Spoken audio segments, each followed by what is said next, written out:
Eden തോട്ടത്തിൽ 2 യാഗം നടന്നു. പാപപരിഹാര യാഗമാണ്. ഇതും പാപപരിഹാര യാഗമാണ്. ഇവിടെ നടക്കുന്നുണ്ട് 2 സ്നാനം, അവിടെ നടക്കുന്നുണ്ട് 2 പാപപരിഹാര യാഗം. ഒന്ന് കായിൻ രക്തം ചീന്താത്ത പാപപരിഹാര മാർഗം ഒരുക്കി. അവനും ദൈവത്തെ പ്രീതിപ്പെടുത്തി, ദൈവത്തെ ആരാധിച്ചു. ദൈവം പറഞ്ഞതുപോലെ തന്നെ അവൻ ആരാധിച്ചു. ഇന്നത്തെ ക്രിസ്ത്യാനികൾ കർത്താവ് യേശുക്രിസ്തു നാമത്തിൽ സ്നാനം ചെയ്യാതെ പിതാവ് പുത്രൻ പരിശുദ്ധാത്മാവ് എന്ന് പറഞ്ഞിരിക്കുന്നത് പോലെ കായിൻ ചെയ്തു. ഒന്ന് കാഴ്ചയ്ക്ക് വിരൂപമായിട്ട് ഇടിച്ച് കൊന്ന് രക്തം ബലി നൽകി, പ്രായശ്ചിത്തം നൽകി, രക്തം ചിന്തിക്കൊണ്ട് ഒരു കുഞ്ഞാടിനെ, വരാൻ പോകുന്ന യേശുക്രിസ്തു എന്ന കുഞ്ഞാടിന് മാതൃയായിക്കൊണ്ട് ഹാബേൽ അവിടെ രക്തം ചിന്തിക്കൊണ്ട് ഒരു പരിഹാര മാർഗം തേടി. ഏത് ദൈവം സ്വീകരിച്ചു? രക്തം ചിന്തിയ യാഗമാണ് സ്വീകരിച്ചതെങ്കിൽ നിങ്ങളിൽ ആരെങ്കിലും ദൈവത്തിന്റെ ഇഷ്ടം അന്വേഷിച്ച് ദൈവം വിളിച്ചിട്ടാണ് നിങ്ങൾ വന്നത് എങ്കിൽ, അപ്പോസ്തലർ 2:39 പറയുന്നു, ദൈവമായ കർത്താവ് വിളിച്ചു വരുത്തുന്ന ഏവർക്കുമുള്ള സ്നാനമാണ് കർത്താവായ യേശുക്രിസ്തു നാമത്തിൽ സ്നാനപ്പെട്ട് പരിശുദ്ധാത്മ പ്രാപിക്കാൻ.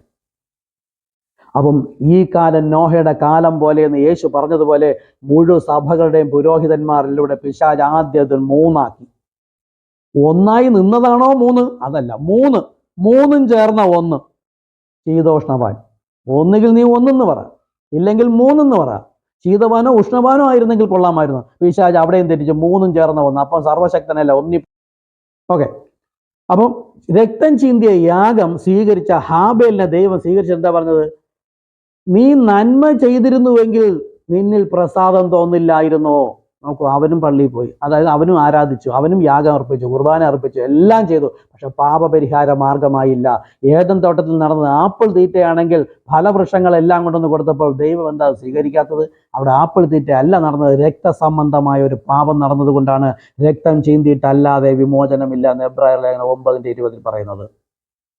ഓക്കെ, അതൊരു വിഷയം വേറെ പിന്നീട് സംസാരിക്കാം. ഓക്കെ, അപ്പോൾ ഇന്നത്തെ സ്നാനം പിതാവ് പുത്രൻ പരിശുദ്ധാത്മാവിന്റെ നാമത്തിൽ എന്ന് പറഞ്ഞാൽ നാമം വരും. ആ നാമം വെളിപ്പെടുത്തി പരിശുദ്ധാത്മാവ്, അപ്പോസ്തലന്മാർ പരിശുദ്ധാത്മാവ് പ്രാപിച്ച് ആ നാമം വെളിപ്പെടുത്തിക്കൊണ്ട് സ്നാനപ്പെടുത്തുമ്പോൾ അവരെ കേൾക്കുന്നവൻ എന്നെ കേൾക്കുന്നു, എന്നെ കേൾക്കുന്നവൻ എന്നെ അയച്ചവനെ കേൾക്കുന്നു എന്ന് പറഞ്ഞിരിക്കെ പിശാചി വന്ന് മഹാപുരോഹിതന്മാരെ തന്നെ ഉപയോഗിച്ചിട്ട് പറഞ്ഞു, യേശുക്രിസ്തു നാമത്തിലെ സ്നാനം വേണ്ട, മരണടക്ക ശുശ്രൂഷ വേണ്ട.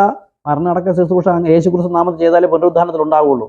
പിശാച് സകല സഭകളെയും തെറ്റിച്ചിരിക്കും. റോമർ 6 വായിച്ചു പോവുക. അവന്റെ മരണത്തിന്റെ സാദൃശ്യത്തോട് നാം ഏകീഭവിച്ചവരായെങ്കിൽ പുനരുദ്ധാനത്തിൽ ഏകീഭവിക്കും. അപ്പൊ ഈ കാണുന്ന ജനങ്ങളൊന്നും പുനരുദ്ധാനത്തിൽ വരാതിരിക്കാൻ പിശാച് തന്നെ അവന്റെ പുരോഹിതന്മാരെ സഭയ്ക്കകത്ത് ആക്കി വെച്ചിട്ട് അവരിലൂടെ സംസാരിക്കുന്നു. ഞാനിതിങ്ങനെ പറയുമ്പോൾ വിഷമം പേരിക്കണ്ട, ദൈവത്തിന്റെ ജനത്തിന് വിഷമമൊന്നും പേരിക്കില്ല. പുരോഹിതന്മാരോട് മമതയും മനുഷ്യരെ പ്രീതിപ്പെടുത്തണം തോന്നുന്നവർ ദൈവത്തിന് കൊള്ളാം.